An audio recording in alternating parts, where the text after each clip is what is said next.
Welcome to No Longer Conformed, my online preaching and teaching ministry. We're studying the book of Revelation in this study, which I've entitled The Unveiling. In this session, we'll be looking at Revelation chapter 17, verses 1 through 7. Let's read those verses as we begin. Revelation chapter 17, beginning with verse 1. Then one of the seven angels who had the seven bowls came and talked with me, saying to me, "Come, I will show you the judgment of the great harlot who sits on many waters, with whom the kings of the earth committed fornication, and the inhabitants of the earth were made drunk with the wine of her fornication." So he carried me away in the spirit into the wilderness. And I saw a woman sitting on a scarlet beast, which was full of names of blasphemy, having 7 heads and 10 horns.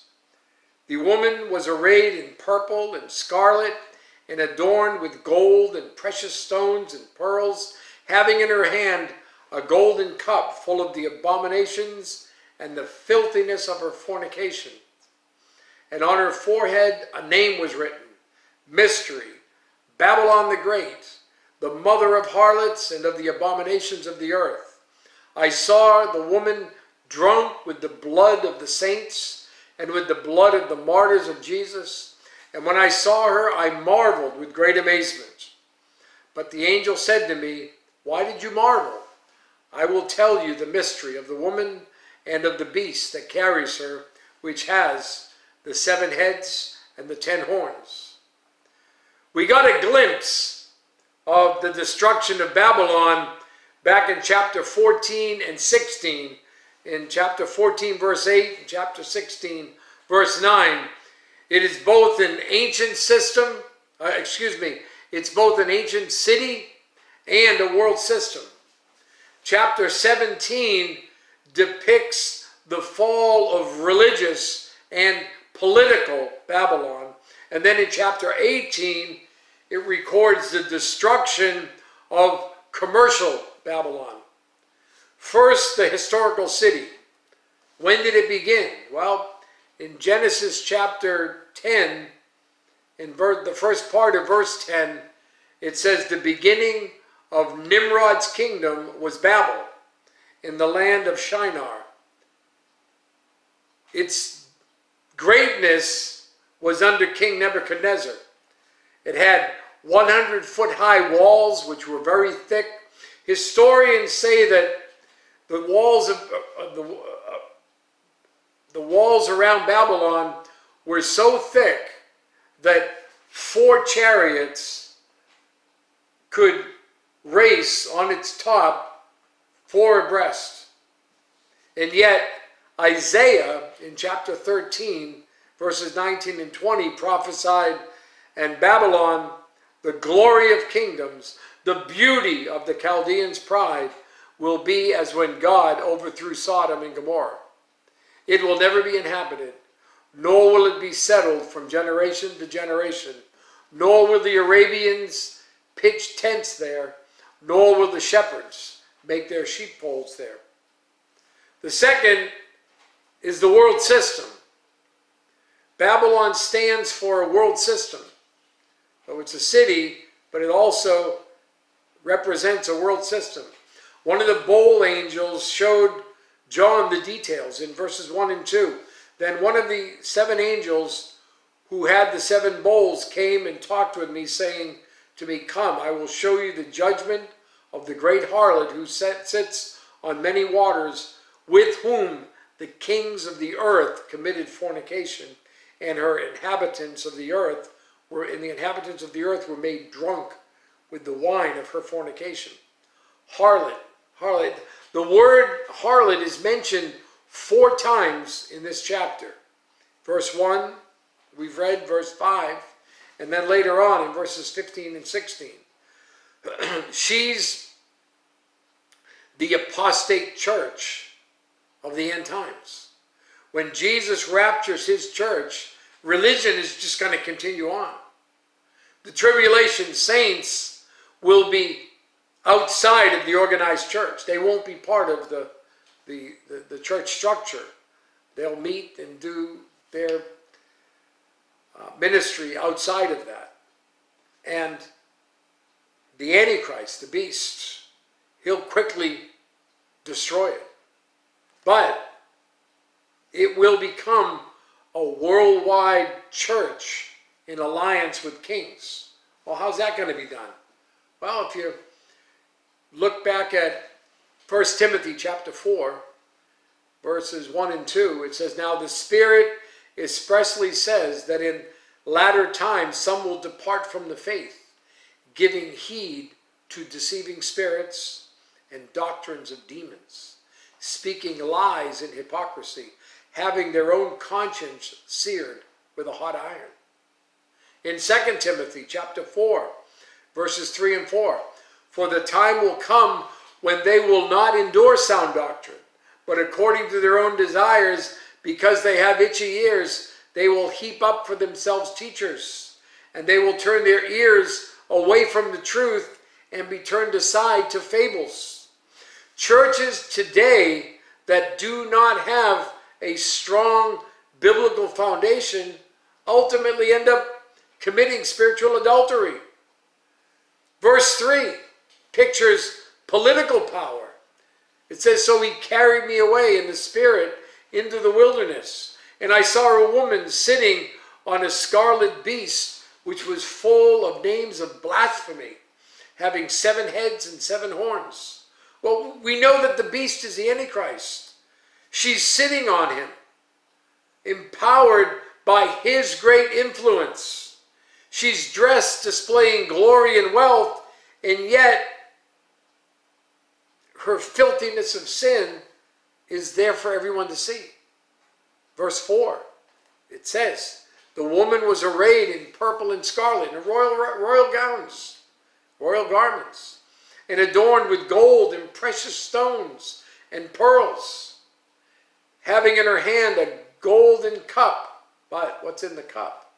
"Full of abominations and the filthiness of her fornication." She is empowered by the beast. She's sitting and riding on the influence and the authority and the power of the beast. So she's gained great influence and power herself as a worldwide church. Verse 5, "And on her forehead a name was written, Mystery, Babylon, the Great, the mother of harlots and of the abominations of the earth." That word mystery is a noun. It's not an adjective. John is giving a code to Christians there. It's a noun. He's speaking of something. In 2 Corinthians chapter 11, verses 13 to 15, the apostle says, "For such are false apostles, deceitful workers, transforming themselves into apostles of Christ. And no wonder, for Satan himself transforms himself into an angel of light. Therefore, it is no great thing if his ministers also transform themselves into ministers of righteousness, whose end will be according to their works." This is not the city of Babylon. Rome is seen clearly here. This is a church, but it is a counterfeit church. The true church is also called mystery. So this is a counterfeit to the true. Chapter 17, verse 9. "Here is the mind," listen, "which has wisdom. The 7 heads are 7 mountains on which the woman sits."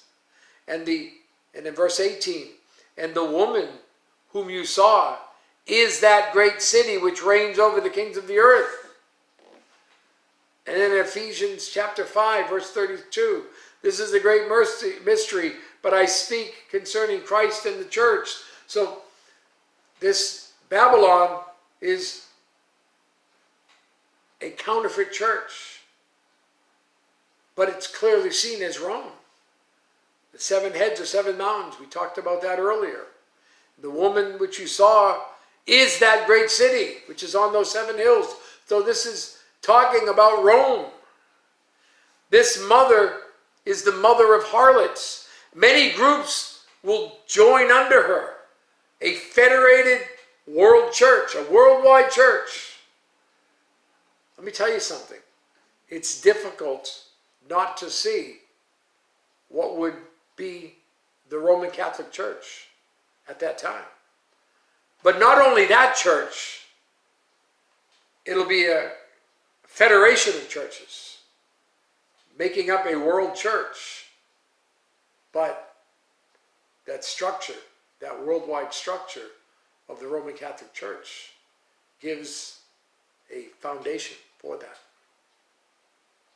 Verses 6 and 7 indicate that this church will be a persecutor of believers in Jesus Christ during this time with much success. Look at verse 6 again. I saw the woman drunk with the blood of the saints and with the blood of the martyrs of Jesus. So this church, whatever it's become after the rapture of the true church, whatever this structure is that's left, and all the churches that gather together with it for this federation, it's going to be a persecutor of Christians, believers who come to know, those who come to know Jesus Christ during the tribulation. I saw the woman drunk with the blood of the saints and with the blood of the martyrs of Jesus. And when I saw her, I marveled with great amazement. But the angel said to me, why do you marvel? I will tell you the mystery of the woman and of the beast that carries her, which has the 7 heads and the 7 horns. John is absolutely amazed at what he sees. The angel explains it. I don't want to leave you with an unsubstantiated picture. Nimrod, listen, Nimrod of Genesis chapter 10, he was the first world dictator. The legend goes that his wife, Semiramis, had a son named Tammuz. He was conceived miraculously by a sunbeam. He was killed by a wild boar. And after 40 days, he was resurrected. Over time, it became known as the religious cult of the woman and the child. And the mother is referred to as the Queen of Heaven. This legend and cult evolved into a practice which today we call Lent. The 40 days ritual leading up to Easter. Well, just a nice story? Well, actually, it's referred to in the Bible. In Jeremiah chapter 44, verses 15 to 19, it's explained very carefully. Jeremiah 44, verse 15. Then all the men who knew that their wives had burned incense to other gods, with all the women who stood by, a great multitude, and all the people who dwelt in the land of Egypt, in Pathros, answered Jeremiah, saying, as for the word that you have spoken to us in the name of the Lord, we will not listen to you. But we will certainly do whatever has gone out of your mouth to burn incense to the Queen of Heaven and pour out drink offerings to her, as we have done, we and our fathers, our kings and our princes, for the cities of Judah and in the streets of Jerusalem. For then we had plenty of food, were well off and saw no trouble. But since we stopped burning incense to the Queen of Heaven and pouring out drink offerings to her, we have lacked everything and have been consumed by the sword and by famine. The woman also said, and when we burned incense to the Queen of Heaven and poured out drink offerings to her, did we make cakes for her to worship her and pour our drink offerings to her without our husband's permission? In fact, God sent Ezekiel to see that cult. Sent them to go see that cult. The prophet watched the women of Israel observing the 40 days of Lent for the slaying of Tammuz. It was an abomination to the Lord. This thing which is turned into Lent today. Ezekiel chapter 8, verses 13 and 14. And he said to me, turn again, and you will see greater abominations that they are doing. And so he brought me to the door of the north gate of the Lord's house. And to my dismay, women were sitting there weeping for Tammuz. Listen, let me tell you something. The Word of God reveals much to us if we study it and if we're willing to receive what it tells us. Listen, a celebration of Ishtar, Easter, was developed with 40 days of Lent to mourn Tammuz. A feast was then observed for his resurrection and the exchanging of Ishtar eggs as part of the festival. The mother-son cult ended up in Rome. The Roman emperor was elected to the title and the role of Pontifex Maximus, or greatest high priest.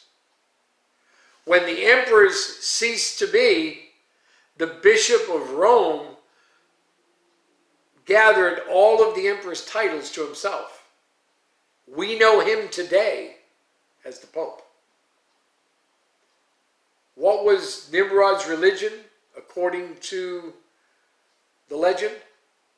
Well, the worship of the Queen of Heaven, eating of the wafer, the doctrine of purgatory, wearing of vestments, and observance of the 1001 lesser mysteries. Those rituals were brought into the church, which ruled Europe, and the Roman Catholic Church and its rites began.